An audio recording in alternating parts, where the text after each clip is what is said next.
Le discours de George Bush va parfaitement dans le sens de sa doctrine, c'est-à-dire agir de façon préventive. Il poursuit d'ailleurs ses pressions sur le Congrès afin qu'il adopte rapidement une résolution lui donnant le feu vert. Il en fait une question de crédibilité face à la communauté internationale. Florence Guénaud, Radio-Canada, Washington. Le discours de George Bush va parfaitement dans le sens de sa doctrine, c'est-à-dire agir de façon préventive. Il poursuit d'ailleurs ses pressions sur le Congrès afin qu'il adopte une résolution lui donnant le feu vert. Il en fait une question de crédibilité face à la communauté internationale. Alexandre McKinnon pour le Collège La Cité à Ottawa. Le discours de George Bush va parfaitement dans le sens de sa doctrine, c'est-à-dire agir de façon préventive. Il poursuit d'ailleurs ses pressions sur le Congrès afin qu'il adopte rapidement une résolution lui donnant le feu vert. Il en fait une question de crédibilité face à la communauté internationale. Ismaël Si, Radio-Canada, Washington.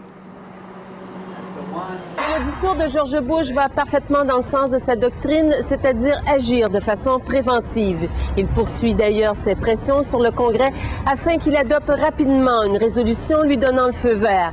Il en fait une question de crédibilité face à la communauté internationale. Christine Saint-Pierre, Radio-Canada, Washington.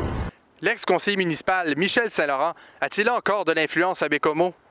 Et l'opposition au projet du maire Ivo Di Piazza est-elle forte? On en aura une bonne idée ce mardi lors de la signature du registre demandant un référendum.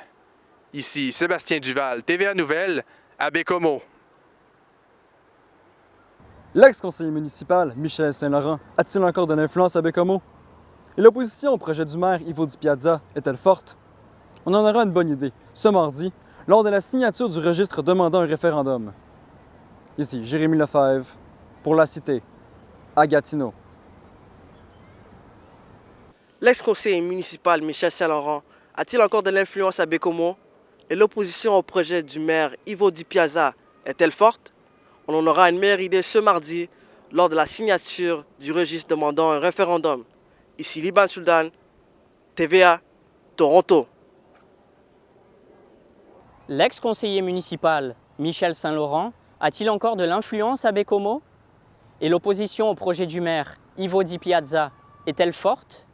On en aura une bonne idée ce mardi lors de la signature du registre demandant un référendum. Hugo Tarnès pour La Cité, à Gatineau. L'ex-conseiller municipal Michel Saint-Laurent a-t-il encore de l'influence à Baie-Comeau? Et l'opposition au projet du maire Ivo Di Piazza est-elle forte?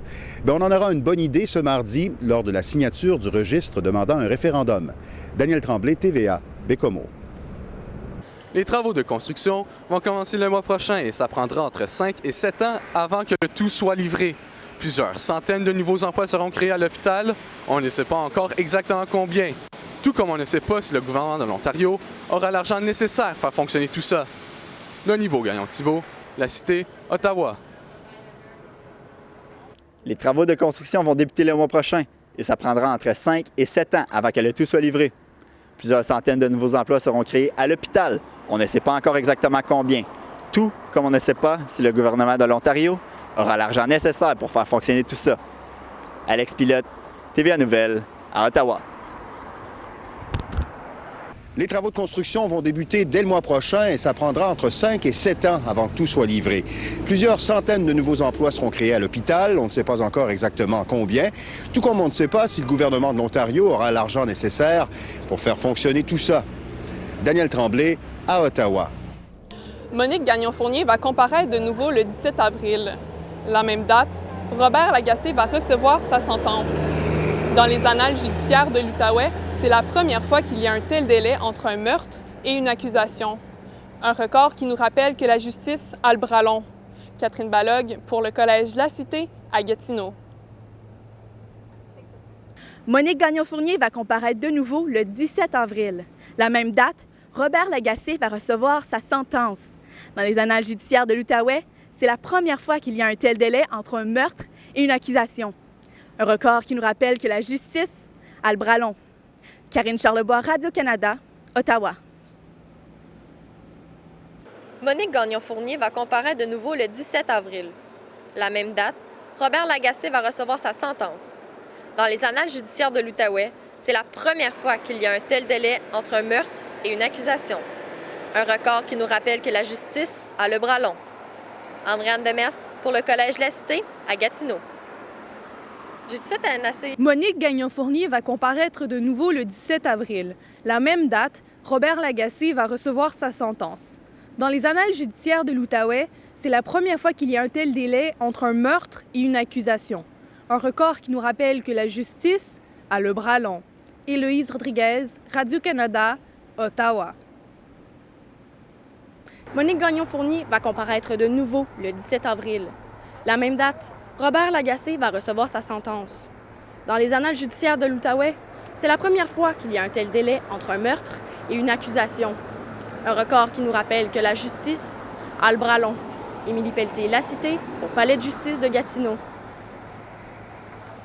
Monique Gagnon-Fournier va comparaître de nouveau le 17 avril. La même date, Robert Lagacé va recevoir sa sentence. Dans les annales judiciaires de l'Outaouais, c'est la première fois qu'il y a un tel délai entre un meurtre et une accusation. Un record qui nous rappelle que la justice a le bras long. Amélie Sancartier pour le Collège La Cité à Gatineau.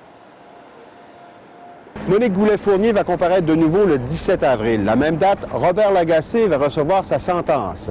Dans les annales judiciaires de l'Outaouais, c'est la première fois qu'il y a un tel délai entre un meurtre et une accusation. Un record qui nous rappelle que la justice a le bras long. Daniel Tremblay, au Palais de justice de Gatineau.